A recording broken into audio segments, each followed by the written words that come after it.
Olá, estamos de volta com o programa CREA em Debate, um olhar sobre o ponto de vista do profissional da área tecnológica. Estamos conversando com o presidente da EPET, engenheiro Fernando Siqueira, estamos falando sobre o pré-sal. E nesse bloco, Fernando, vamos falar um pouquinho também, não só do pré-sal, mas das nossas riquezas minerais. Então, Fernando Henrique Cardoso, teu xará, ele liberou geral, quer dizer, inclusive a questão de minério. E hoje em dia, né, com a privatização promovida pelo governo FHC, o minério sai hoje em dia a preço de banana. Só fica aqui dentro, na verdade, 2% do nosso minério. Como é que você vê isso? Esse é outro ponto importantíssimo, Candal. Quando o governo Fernando Henrique promoveu as mudanças da ordem econômica, que quebrou os monopólios, ele também abriu o subsolo para empresas estrangeiras. E essas empresas assumiram o controle porque muito mais capacitadas financeiramente do que as empresas nacionais, elas tomaram conta do subsolo.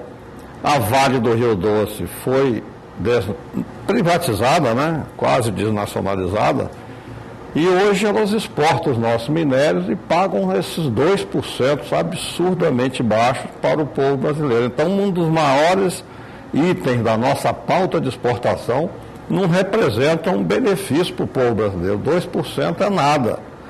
Está sendo revisto aí o Código de Minérios e a gente vai trabalhar muito para mudar isso, né? Porque além de pagar pouquíssimo, ainda tem a Lei Candir que isenta de exportação esses produtos. Inclusive o petróleo, você vê, o Rio de Janeiro, com a mudança lá proposta da distribuição de royalties, perderia 5 bilhões de reais, só com a isenção de imposto de exportação ele deixa de ganhar 7 bilhões. Então, o petróleo e o minério, como sendo itens que não necessitam de incentivo, todo mundo precisa de minério e de petróleo, por que isentar de imposto de importação? Você isenta aquilo que você quer incentivar, produtos industrializados, que você quer dar condição à indústria nacional de competir, é passível de ser isento de imposto de exportação. Mais petróleo, mais minério, que todo mundo quer e só o Brasil tem. Potencial de estimado em termos de dinheiro para a questão de minério, dá para se mensurar isso? Olha, essa é uma pergunta difícil, mas os técnicos da CPRM, antes da privatização da Vale, estimavam que o Brasil tinha já descoberto e cubado cerca de 13 trilhões de dólares de produtos minerais.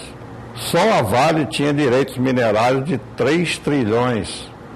Então você imagina isso exportado e apenas 2% para o país. É um absurdo completo, né? Então, o maior item da nossa pauta de exportação não favorece o povo brasileiro, não gera recursos para o povo brasileiro. Isso sai de mão beijada. Sai de mão beijada. Então, o Brasil é um país riquíssimo que está sendo saqueado. Assim como a lei do petróleo do Fernando Henrique dava 100% da propriedade para quem produzisse e uma obrigação de pagar no máximo, em dinheiro, no máximo 20% para o governo, para a União. Quer dizer, até 90 mil barris por dia não pagava nada. A partir de 90 mil barris começava com 5%, 10%, até chegar no máximo a 20%. Então o pré-sal, por exemplo, que não tem risco nenhum, né? A Petrobras agora foi encarregada de furar 2 campos para a capitalização, né?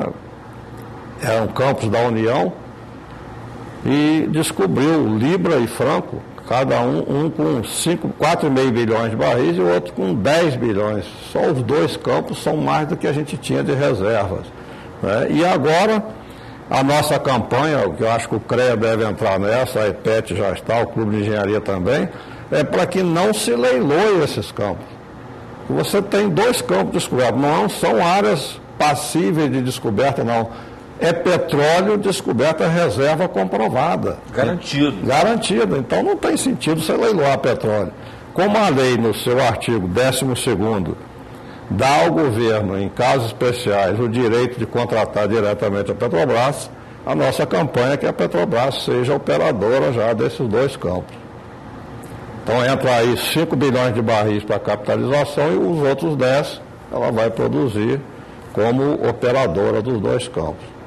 E parece, como você falou, a Vale não está satisfeita só com o minério, né? Parece que ela está de olho no pré-sal também, né, Fernando? A Vale agora, como é uma empresa privada e com grande incidência de capital estrangeiro, todos os meios que os estrangeiros usam para obter petróleo, a Vale vai ser um veículo a mais, né?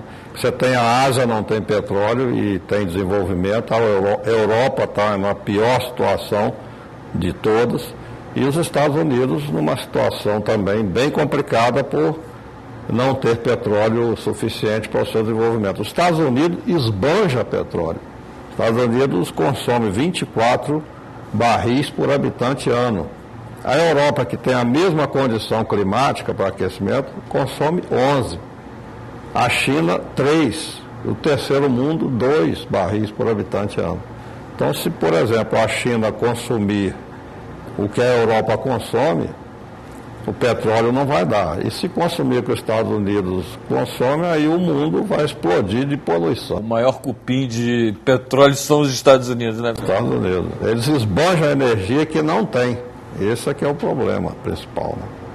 Fernando, a gente já está chegando ao final do nosso programa e ainda tem uma pergunta. Por exemplo, está previsto aí para o segundo semestre desse ano licitação para os gasodutos. Candal, essa é outra preocupação, né? Porque quando o governo tentou reaprovar a CPMF, ele fez, atendendo o lobby aí das distribuidoras de gás, fez um projeto ruim, né? Que inclui aí a licitação de gasodutos, né? Quer dizer, tira até chance da Petrobras continuar mantendo os seus gasodutos, inclui um atravessador entre a produção da Petrobras e as suas próprias instalações. Então, tudo isso é fruto também do lobby em cima da Casa Civil na época da presidente Dilma estando lá. Então, isso também mostra o poderio do lobby em cima do governo, a influência do lobby no governo, no Congresso e no Poder Judiciário. E aí a gente fica preocupado, né, até onde isso vai continuar e como a gente combate esse tipo de atuação do lobby internacional, né, contra os recursos naturais do país.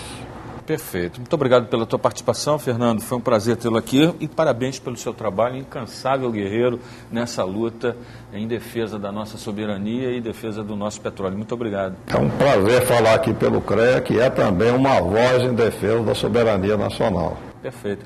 Nós conversamos com o engenheiro Fernando Siqueira, presidente da EPET, falamos sobre o pré-sal aqui no programa CREA em Debate. Um olhar sobre o ponto de vista do profissional da área tecnológica. Nós estaremos de volta na próxima semana com mais um programa CREA em Debate. Web TV CREA, o conselho que a gente vê.